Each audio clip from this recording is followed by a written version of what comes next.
let's get into the giant mailbag. What crazy thing did City do this week? It's time for Mattress running the numbers. Ready for the main event? The main event. Frequent Miler on the air starts now. Today's main event, Marriott's marriage to MGM Resorts, a match made in Bonvoyland. On the surface, it sounds exciting. Marriott and MGM announced the details of their partnership, and there are things in there that we've never seen before, like the ability to match all the way to top-tier Marriott Ambassador Elite status. There's no other way to do that. But maybe we're not as excited as it seems like we should be, based on the We'll see. There's positives and there's negatives, like any marriage. We'll see whether we think this one ought to last.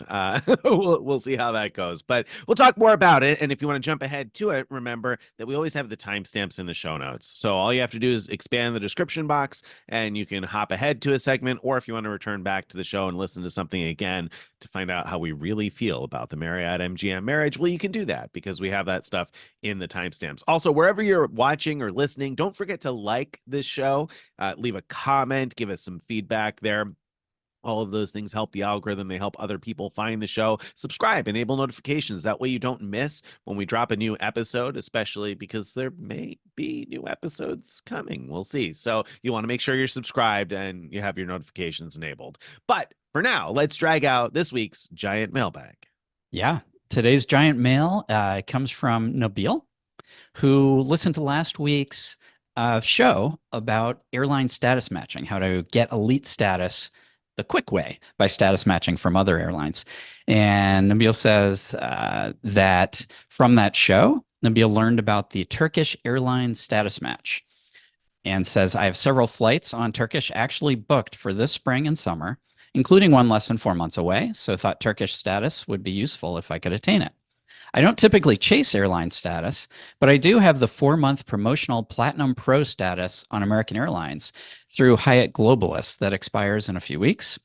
Thought it was a long shot since the expiry date was so soon, and my flight activity on AA over the last year was literally zero. But I said it wouldn't hurt to try, so I submitted the feedback form with the required documentation, and lo and behold, less than 24 hours later, I got an email that my status match was approved. With my upcoming travel plans, including 2 paid international round trips between the US and the Middle East on Turkish Airlines over the next several months, I should be able to maintain that status for 2 years. Would have never known about the status match to Turkish, wouldn't have known it was a thing without the podcast. So thanks again for all you do. That's awesome. That's great to hear. That's exciting. It's also unfair. I don't know why, Nabil, your match got approved and mine, they said, no, it needs to be an expiration date at least 4 months from now. So congratulations to you. Maybe I'll take another swing at it because, hey, if it worked for you, all I need to do is find the Turkish feedback agent who handled your case, and hopefully they'll approve mine too.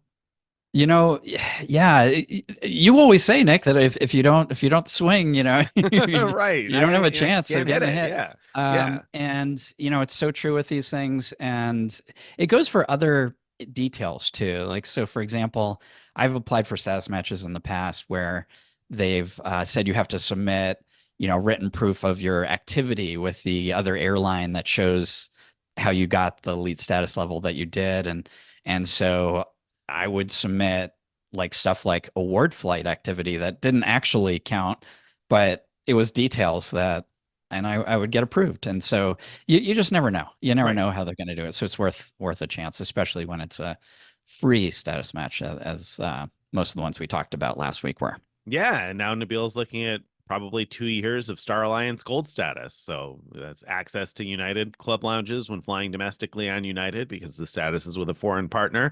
And obviously the priority check-in and extra baggage and all of those things that are nice benefits to have, especially when you get it from trips you're already taking. So great job there. Well done. All right, let's move next into this week's card talk. What do we have for card talk this week, Greg? Yeah, this week we're going to talk about the Amex Platinum card again because we're excited that the 150,000 point offer is back. So it's come and gone over time. I think we first saw it in the early days of the pandemic, if I remember right, and Then it went away, came back, and so on. And um, I'm kind of surprised now to see it back, and very pleasantly surprised. So we'll get into some details about that. So first of all, the offer is you can get 150,000 points after $8,000 spend in 6 months. Of course, the card has a $695 annual fee. Um, and before dismiss that as like, oh, forget it, $695. Think about 150,000 points are worth way, way more than $700. And if you want some proof, check out our podcast, episode 201, How to Get Insane Value from Your Amex Points. That'll convince you, I think, that It's 150,000 a great points is well trade. worth pursuing. It's a great, I Yeah. mean, even if you didn't value the other benefits that we'll talk about, which there are other benefits you might value, but even if you didn't, $700 for 150,000 points would be a terrific trade if you could make that trade. I would want to make it not all day long because I don't have $700 all day long, but at least a few times if you could. So yeah, I think this offer is very exciting on the surface before we even get into the other reasons why you might want to pay the first year fee. Yeah, exactly. So the personal platinum card is so chock full of benefits and rebates that could make it worth getting, and for a lot of people could make it worth keeping. So just as a reminder, because we've talked about this card before, but $200 per year of airline incidental credits, and we have a post on how to actually get those credits, even if you don't have like the incidental fees in order to collect them. $200 a year in fine hotel and resorts stays, or the hotel collection stays, up to $20 per month for various like streaming media and things like the Wall Street Journal, SiriusXM, Disney bundle, all kinds of things like that, up to $20 per month for that altogether. $15 monthly in Uber credit and $20 in December, $189 per year clear credit. You get Walmart Plus subscription for free, up to $100 in credits annually for Saks Fifth Avenue purchases. And then you get things like airport lounge access, you get Hilton and Marriott Gold status, and you get rental car elite benefits. So that is a huge selection of things that could easily make it worth the 695. But the headline here is 150,000 points, baby. It's back. Yeah, I mean, well, it's great when you can combine the two because the 150,000 points. I mean, like 3, 4 years ago, before the pandemic, anyway, I don't think we ever would have imagined a 150,000 point bonus on this card, right? I mean, at that point, Yeah. I mean, if you're newer to the game, if you've joined since then, I got to remind you of this time 4 or 5 years ago when people would get really excited about a pre-approval offer for 100,000 points on this card that only some Yeah. people could get, and people would lament the fact that they hadn't gotten pre-approved for that and keep searching for it for years, yours truly included, where I'd be like, oh, well, I would get the platinum card if only I could get the 100,000 point offer. So we never saw these 150K offers coming just a few years back. Yeah, okay, prices rise and things inflate, but 150K is still worth a lot. Like Greg said, go back to episode 201 if you're not sure why it is, but there are lots of reasons why it's worth a ton. And the benefits are just valuable. Like you said, I just used my airline incidental credits essentially for a United flight. And if you're not sure how to do that, well, again, look at our what still works for triggering the airline incidental credits. So I just flew to Vegas for the weekend, used money that I had banked from those airline incidental credits to get there. And a couple of people I knew stayed at the Venetian for a night because one of the nights while I was there, it was under $200 for a night at the Venetian. So booking that using your prepaid Fine Hotels and Resorts credit, I mean, you got yourself a great deal. So there's lots of ways to take advantage of the benefits on the card. I think it's certainly one to consider, and I think it's because a lot of people look at 695 or at $8,000 spend and say, wow, that's just off limits. But one of the keys to playing this game is saying, well, hold on a second. How could it be worth it? And what would make it worth paying 695? And how could I spend $8,000 in 6 months if you're not regularly spending that much? Although really, I think 8,000 in 6 months with ordinary expenses is probably not far out of reach for most people. So I think the spending requirement here is actually relatively reasonable if you're able to mix in some ways of time shifting spend, paying your taxes. It's that time of year. Then there are a lot of ways to meet that spending requirement. Yeah, it's actually because they give you 6 full months. Right. That's a very reasonable spend requirement. I do want to caution if you go to other websites and see a lesser offer, that doesn't necessarily mean that this offer is gone. This is a offer that's only currently at the time of this recording available for certain people to refer their friends to. So some people, when they log into their account and they already have a platinum card, have a special offer where they get 30,000 points if their friend gets approved and their friend gets this 150,000 point offer. Um, so the way we make that available to you on our website is that we, through our frequent miler insiders group on Facebook, we collect people's referral offers and cycle through them so that on our website we always show the 150K offer when it's available to anyone, and then our subscribers who are part of our frequent miler insiders group get the benefit of getting those referral bonuses themselves, get the 30,000 points, and sometimes much more than that when multiple people sign up while their link is on our site. So it's a win-win for everybody. Absolutely. Absolutely. So that's definitely one to consider and to look at, and one that you'll, find through Frequent Miler. But like Greg said, you won't find that through all other blogs. Let's put it that way. It's not an offer that most blogs are going to cover or include on their list. So one of the many benefits of checking out Frequent Miler. All right.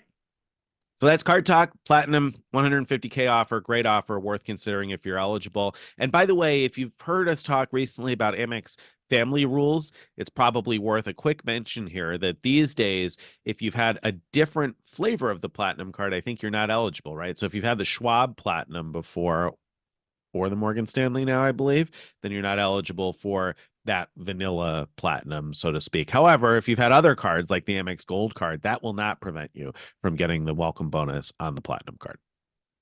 Yeah, good reminder. Okay, let's talk about Mattress running the numbers. This week's Mattress running the numbers, we've got T-Mobile Home Internet on the docket for this week. There is a deal for signing up for T-Mobile Home Internet where you can get a $150 prepaid MasterCard and portal earnings. So this seems pretty interesting. Steven wrote about this. So you can sign up for T-Mobile Home Internet and first, again, $150 virtual prepaid MasterCard. It requires having the service for 60 days before it'll be validated. And then once it's validated and done, you get the $150 gift card, but that gift card is only valid for 6 months. So that's one thing to be aware of. The $150 gift card, you want to use it right away if you can. It says that it's valid and accepted both in-store and via mobile payment apps. I think your mileage may vary on that. I had a friend recently get tripped up with trying to add virtual gift cards to Google Wallet anyway, and have a lot of trouble with that. So I don't know if I trust the fact that she could use it as mobile payment. But at any rate, easy enough to use it like Amazon.com or Walmart or wherever it is you're shopping, I think, anyway, for $150. So that's a pretty good deal. You can also go through the American Airlines Advantage shopping portal. And right now, at least at the time that we're recording this, of course, this could change by the time the show publishes. So you're going to have to check the current rate. But at the time we're recording this anyway, you can earn 7,400 American Airlines miles and therefore 7,400 American Airlines loyalty points when you sign up for T-Mobile Home Internet after clicking through Advantage Shopping. So how much is it? Well, the base plan is $50 a month. If you're only getting the internet and you don't have any T-Mobile phone service, then it's $50 a month. So you have to pay for at least 2 months because you need service for 60 days. Let's call it 3 because by the time you cancel, you'll probably end up on the hook for a little bit more. So it'll cost you about $150. If you don't have T-Mobile at all right now, you'll get $150 back in a prepaid MasterCard and 7,400 loyalty points. Let's just start there. Is that mattress run worthy? Is that worth doing, Craig? Yeah, I mean, as long as there's no fees to cancel and you want to just sign up to get this deal, it's great. Now, $50 a month for internet is a good deal in its own if it's fast internet, which I haven't looked into that at all. But if it is, then this is a great sweetener to just sign up for a cheap internet plan. Yeah, well, it is, and we'll talk more about that in a second. But it gets even better because if you have a T-Mobile plan already, if you've got the Go 5G, a Magenta plan, or one of the Essentials plans, then it's only $45 a month. I think if you're on auto pay, you get the $5 auto pay discount, so it'll only be $45 a month. But better yet, if you're on one of the newer Go 5 Next plans or Go 5 Plus or a Magenta Max plan, then with auto pay enabled, it's only $30 a month for internet access. And that's what I pay because I have Magenta Max. And so I have T-Mobile home internet. What do you think, Greg? Is my internet good enough? Nick's always having internet issues, or has been in the past, but now that he's all Yeah. T-Mobiled up, maybe going forward it'll be better. Well, and We'll so see. it's true, it's true. When we say always, I mean I certainly have had my issues over the years, and so I used to have one of the 4G LTE T-Mobile home internet boxes, and that thing really became a pain after a while and did not work well, and I had lots of problems. Once I moved over to the newer 5G home internet tower, it's been much better. Now, my computer itself has had some issues lately, but I think from an internet standpoint, it's been okay. In terms of speed, I live in the middle of nowhere, so keep that in mind. I live in rural America in a county with about 30 people per square mile. So I live in the middle of absolutely nowhere where you cannot get cable internet. There is no cable TV where I am. So can't get cable, can't get fiber, anything like that. So when you're comparing this, know that that's my situation. And here I get about 180 megs down. So that's pretty good. It's not going to compete with your fiber optic internet, but it's fast enough that I'm able to record this show. So that's the download speed. Upload speed is slower, maybe, I don't know, 10 or 20 megs up. I can't remember exactly the last time I did a speed test, but it's reasonably good. And certainly if you're able to get it for $30 a month, even if you don't want the service, if you pay for 3 months of that, that's $90 you're going to spend, and you're going to get a $150 prepaid gift card and 7,400 miles. And, if we value the miles at, I don't know, around a penny and a half each, which is probably reasonable for American Airlines miles. It's like $100 worth of miles and the loyalty points that get you closer to status. I think this one's worth signing up for just for the miles, really, the miles and the MasterCard. And then if it also ends up that you end up with cheaper internet access that you're happy enough with, well, then great, because that's, I think, quite a bit less than what internet costs, I think, through like the major providers. Yeah, yeah. It's made me like think about it. I don't know if T-Mobile has slightly more expensive plans with higher bandwidth, but yeah, it's definitely worth looking into. Yeah, and there's no caps, so there's no like limit on how much data. So I don't get throttled or anything like that. So that's worth mentioning too, because I think some plans these days like do actually have data limits maybe in places, but I don't know. They don't with I don't know. T-Mobile. So yeah, there you go.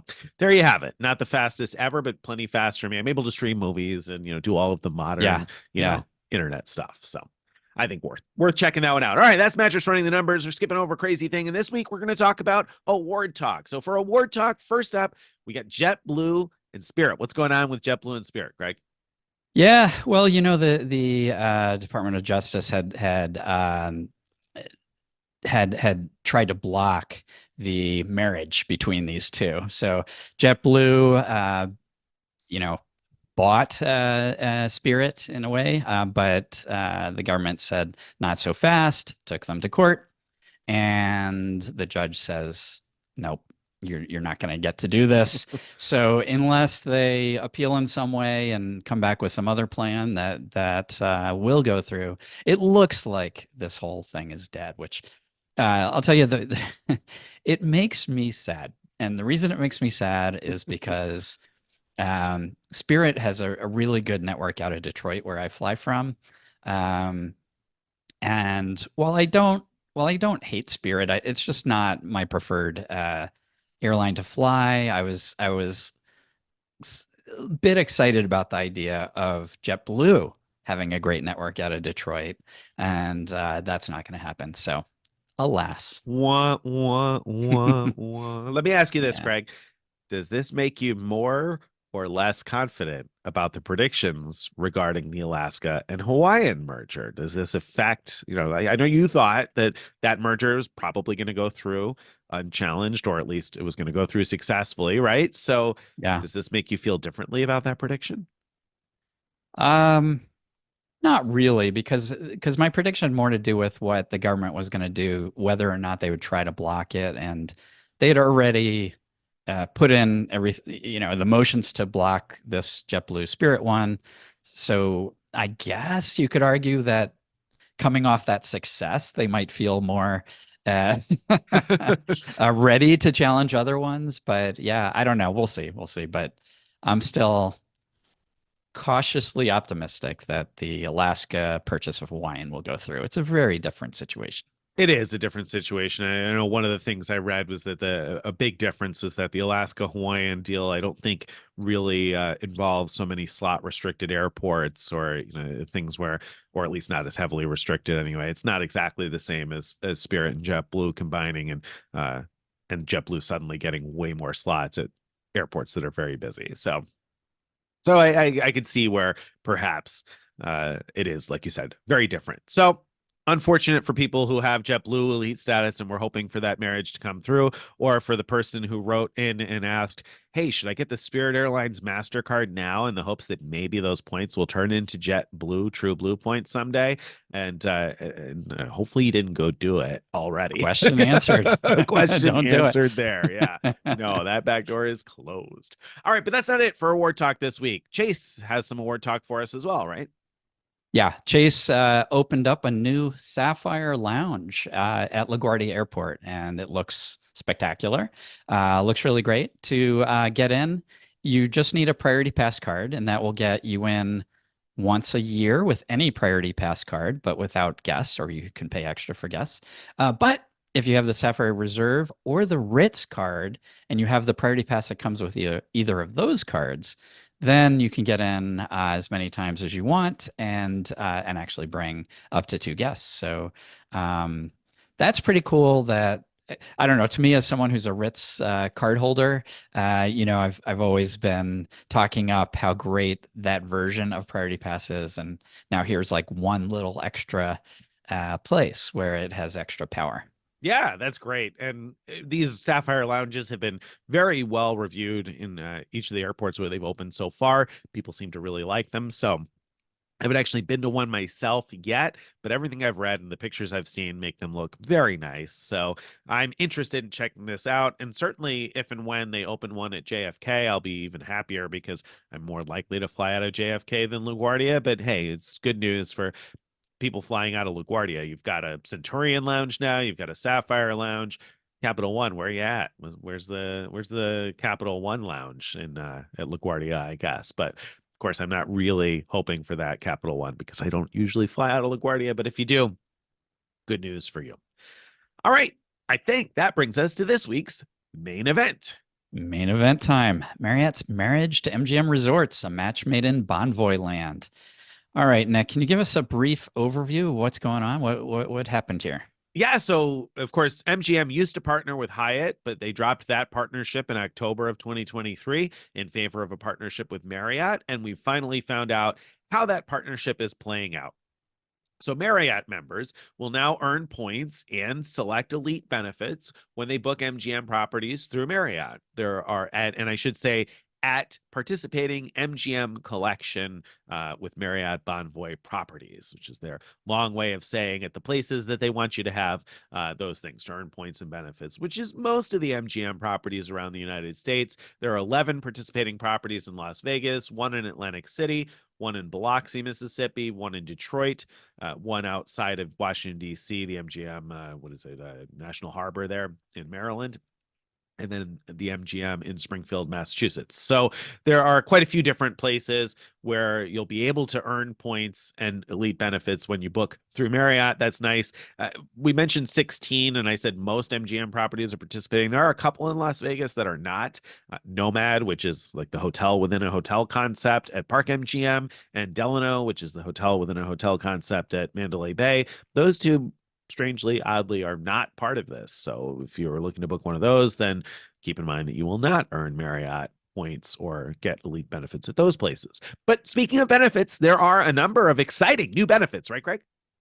Yeah, the headline of these benefits sounds terrific. So if you don't look into the details of how to get these benefits, um, It sounds pretty amazing. You can match from MGM status all the way up to Marriott Ambassador Elite status. So this is Marriott's top tier elite status that requires something like $23,000 spend with Marriott each year if you want to earn it the normal way, plus 100 nights spent at Marriott's. You could get it just through this match now, which is unheard of. You can get waived resort fees. You could get a suite upgrade. You can get 1 p.m. early check-in, 4 p.m. late checkout, free parking, and the ability to transfer points between Marriott and MGM. All that sounds great. So why aren't we ecstatic about all this?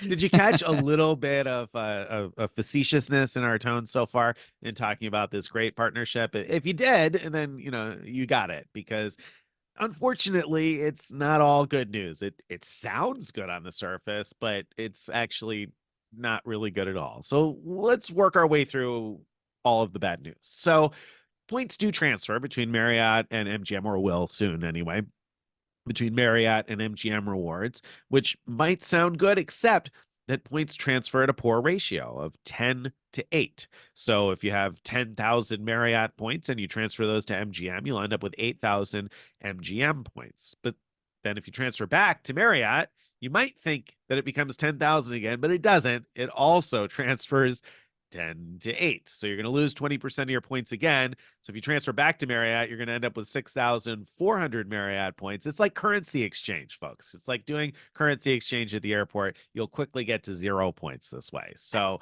not a good deal at all, unless you're just looking to top off for a specific redemption and you got a bunch of points in one program or the other. But even then, you're getting pretty poor value for your points. Yeah, yeah.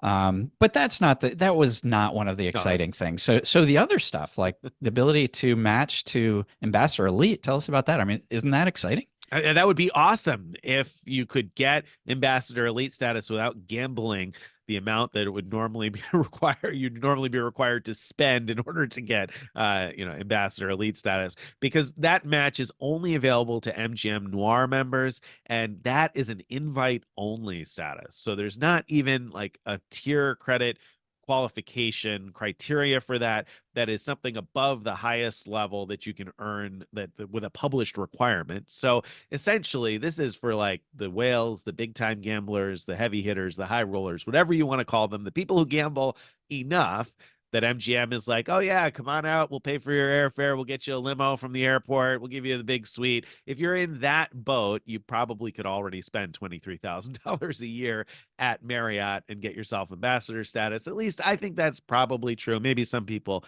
have figured out how to game that system, although since it's invite only, I think that would be hard. There are ways to earn tier credits to get yourself up to as high as platinum status with MGM, but the Noir status is just, I don't think, easily gameable. So, all right, but at yeah. least if you have MGM Platinum status, you can match to Marriott to something a good level of Marriott status, right? No, No. no, no, you can't. So yeah, I mean, even if you have MGM Platinum status, which requires 2,000 or 200,000 tier credits a year, which is a lot for somebody who doesn't gamble or doesn't, play that system, it's a lot. And so you would need that in order to match to Marriott Gold status, Gold. which, yeah, as which you can get for free, well, almost right. for free with a number of credit cards. Just give you that, and it Right. doesn't give you much in the way of perks at all. Gold status. No, it doesn't. There's no free Yeah. breakfast at that level. There's like what, a 2 p.m. checkout based on availability or something like that. I mean, it's Marriott Gold status is not worth much. It's certainly not worth gambling enough to get status with MGM. No. So all right, but Yeah. that's not all. There are some other good benefits, aren't there, Craig? Yeah, but I guess most of these great benefits we talked about were for that top tier Marriott Ambassador Elite status, right? So that's where that you have to have that level status to get waived resort fees, the suite upgrade, which is only up to 3 nights, by 3 the nights. If you way. got Marriott Ambassador status, you can get 1 upgrade a year to a suite in Las Vegas. 1 a year, up to 3 nights, though. Don't expect to come for more than 3 nights, or you're gonna have to stay somewhere else. Yeah, and no even the 1 p.m. early check-in and 4 p.m. late checkout are only for that top tier. You, as a Marriott Titanium or Platinum, you don't get that. And free parking, same thing. You don't get that at any of those tiers. But okay, so well, maybe it's worth trying to get to that top tier Marriott status to get all this, right? So you can have these benefits for the rest of your life at MGM Resorts. Well, that would be nice if it lasted for the rest of your life. Maybe it would be, but unfortunately it won't because all of the benefits we're talking about are currently scheduled to last through December 31st of 2024. So if you're just starting out and you're like, oh, I'm going to go after Marriott ambassador status because I can spend $23,000 on 100 nights this year at Marriott properties, well, be careful because these benefits we're talking about are only going to be valid through the end of this year as of now. Now, of course, they may extend them, but they're only promising that they'll be valid through the end of this year. So if you hit ambassador status like on December 1st, congrats, you've got a month to get free parking and, and a sweet At upgrade or least that it's whatever. guaranteed at this Right, point. We don't right, know. Yeah. right. Um, all right. Well, at least there must be a good way to match in the other direction, right? So if you have Marriott Titanium or Platinum status, you should be able to match to MGM status and get some goodies that way, right? I mean, you would think that because with the Hyatt partnership, you only needed Explora status to match to MGM Gold, and MGM Gold is where you get waived resort fees, free parking, even free valet parking, in fact, at the MGM resorts. And Explora status with Hyatt only requires 30 nights a year. So you would think that Marriott Platinums with 50 nights or Titaniums with 75 would be able to get something nice like that out of MGM, but no, there's no status match for anybody but ambassadors. So you're literally not going to get any of those status benefits. Nothing with MGM at all, which is just that's Ah, kind of mind blowing. I'm really surprised that they're not giving yeah, you any path to yeah, status. yeah. All right. Well, You do okay. get elite benefits though, right? So yeah, so we've gone through all the negatives. We went through the biggest positives and the biggest negatives, but there must be some good stuff that people with Marriott Platinum and Titanium status get, right? Sure. You get a 50% bonus on the points you earn from your paid stays as a platinum or 75% as a titanium member. So you'll earn some more points, the same as you would at any Marriott property. You'll get room upgrades based on availability. Of course, they're not often available in Las Vegas. If you haven't gone to Las Vegas very often, then the tip is that they'll become available if you tip the check-in agent, but there's not very much available compliment on a complimentary basis, is my general experience in Las Vegas. So the room upgrades based on availability, good luck having something available for that. You do get a priority check-in line as a platinum or titanium member. And that can be really valuable because I have seen the check-in lines just snake around in length that would take 3 or 4 hours to get checked in. If you're at a peak time on like a Friday coming into Las Vegas, the check-in times are just outrageous. So a priority check-in line that can really save you a ton of time. As an MGM Gold member in the past, there's so many times when I've gotten there and seen the line and been like, wow, thank goodness I don't have to stand in that. So that is a nice benefit that I don't want to sell short, but that's basically it because you get 2 p.m. late checkout, subject to availability. MGM likes to sell late checkout. In fact, one of the things that you can earn points on is the fee you pay for late checkout. So I'll happily take bets on how often you think late checkout will be available without a fee. So not much coming there, but you do get a welcome gift of 1,000 Marriott Bonvoy points or a daily $15 food and beverage credit for each day of your stay. So that sounds pretty good. You get $15 a day to spend on food. If you want to choose that, you wouldn't want to choose the 1,000 points, but $15 a day to spend on food. That's pretty good, right, Greg? Uh, sure. If you don't eat much, I guess. If you don't eat much at all, then yes, because Las Vegas is very expensive these days. In fact, I was there this past weekend for an event, and one of my friends who lives in Chicago at some point looked at me and said, Chicago is expensive, but Vegas is really expensive. And he had a couple of words to firm up how strongly he meant that, because it is. Everything adds up if you're paying the cash prices anyway. It gets really expensive really quickly. A slice of pizza was like $8 at MGM the last time I was there for one slice. It's like is pretty ridiculous if you're not gambling. Obviously, if you're gambling and you're earning comps, there are lots of ways to play the game and do okay. But when it comes to like just walking up to a food and beverage outlet and paying for it, $15 is not going to get you very much at all. It was like $10 and change for a tea at Starbucks on the casino floor when I was there the other day. So $15 is not going to get you very far to begin with. But then that's ignoring the fact that in order to get those benefits we just talked about, the 50 to 75% bonus points, the room upgrades, the priority check-in, and this welcome benefit and the late checkout, you need to book through Marriott in order to get those things. Now, that might sound intuitive to you. Like, yeah, of course, you got to book through Marriott in order to get the Marriott benefits. But the problem here is that MGM regularly sells their rooms much cheaper directly through MGM than through any other channel. So if you just join the MGM rewards program and log into your account, often room rates will be far cheaper booking through MGM, way more than $15 a day cheaper. So Yeah. you're just paying for these benefits that aren't worth the premium you're going to be paying to book through Marriott. Yeah. Yeah. So is there any use to this at all then? Like, so it sounds like we should normally, if we're going to be staying in an MGM property, be booking directly through MGM to save money. But what about, is there any play here at all for those looking to earn extra elite nights with Marriott? And so you want to book when Vegas is cheap, often during weekdays. Does that make sense? I mean, my initial reaction is no, because the requirement to book through Marriott really kills so much of the value here. Maybe there are times that are so cheap publicly that the difference, even if it's a high percentage, is not a high dollar figure to book through Marriott. So maybe there's some times when you can get Lux or Excalibur publicly for $50 a night or less. Now, you might be able to book those places for like $5 or $10 a night if you book through MGM.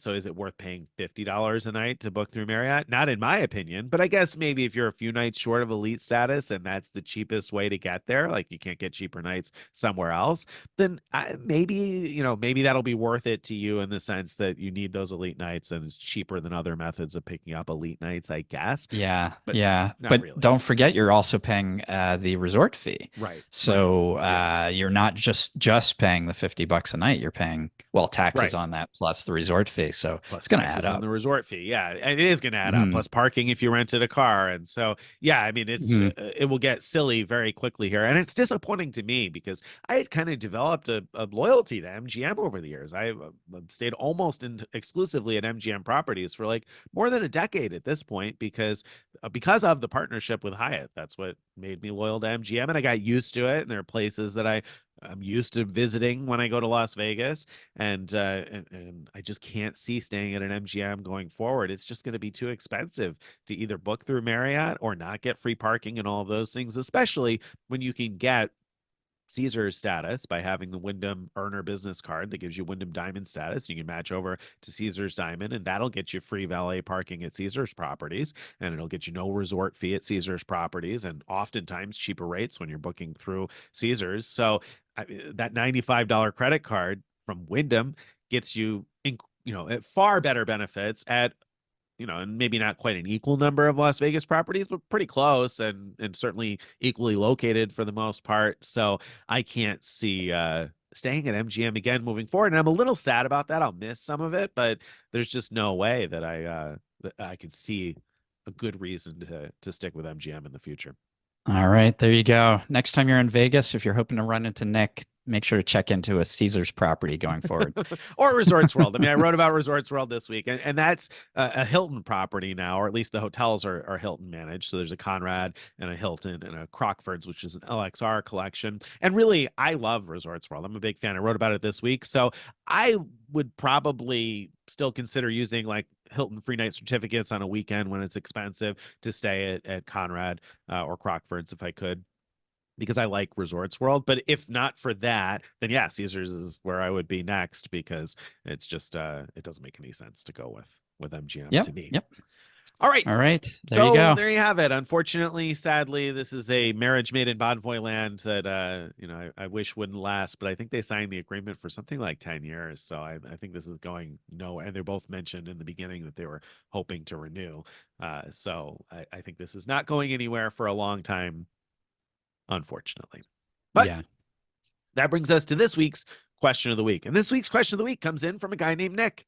So Nick has a question for Greg. We've talked a bunch on this show, or you've talked. Let's make it sound like somebody else wrote it. You've talked a bunch on this show about the U.S. Bank Altitude Reserve Card and how it earns 3 points per dollar on mobile wallet payments. And so if you use Apple Pay or Google Pay and you tap your phone or tap your watch to pay, you earn 3 points per dollar. And then those points can be redeemed for 1.5 cents per point if you redeem them the right ways, which I'm not going to get into the weeds with that. You can go back to a previous episode that hopefully in the show notes will mention which episode to listen to the card talk about that card.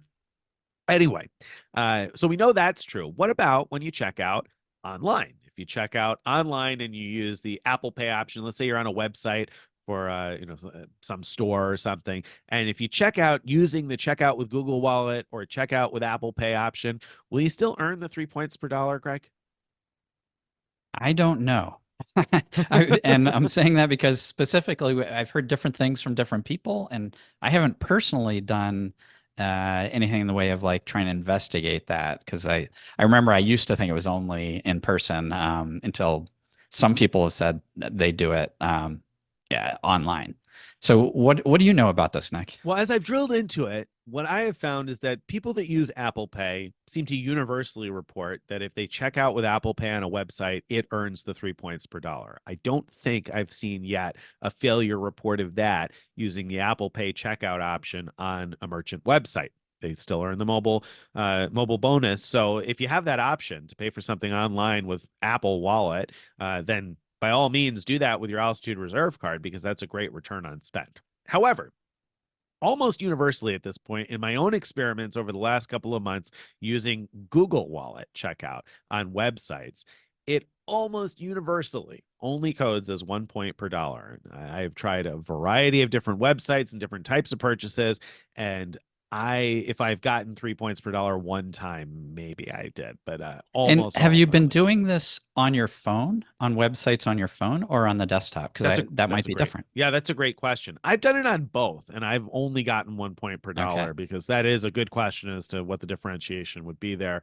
Because I wondered the same thing. I was like, oh, well, do I just have to do it on my phone? But no, it seems in my experience so far anyway, when I use the Google Wallet checkout on websites, and again, I've done this a bunch. I did a bunch over the holidays just to test it out and see with purchases. Anytime I saw a Google Wallet option, I tried to use that. But yeah, no, and there's another problem with that going through the phone in that I worry that if I'm going through a shopping portal, that something's not going to go right when I'm on the mobile browser and I'm clicking. Some shopping portals will tell you that they won't award points for purchases made through, mobile browsers, and it might pull up the store app or pull up the Google Wallet app and interfere with your cash back. So I'd rather make purchases like that on the website in most cases. And unfortunately, they're just not working out well. So if you've got contrary data points, I'd love to hear them and hear about where it is that it has worked for 3 points per dollar for you, because I'm sure that it's possible that there are some places where it'll still code as 3x, but again, thus far with my own experiments, it seems that Google Wallet is not reliable for that when you're checking out on a merchant website. So there you go. There you have it. That was top of mind because I just had another purchase the other day and I was like, oh man, didn't get my 3x again. Oh, So no. stop making those mistakes. All Yeah. right.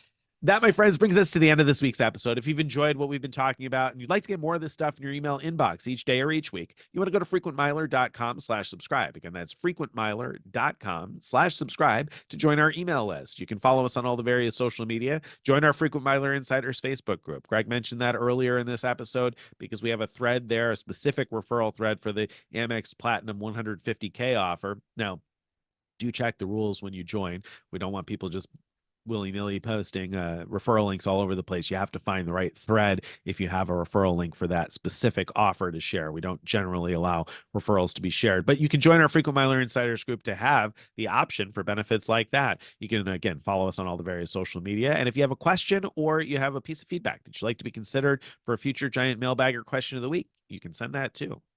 Send it to mailbag@frequentmiler.com. Bye, everybody.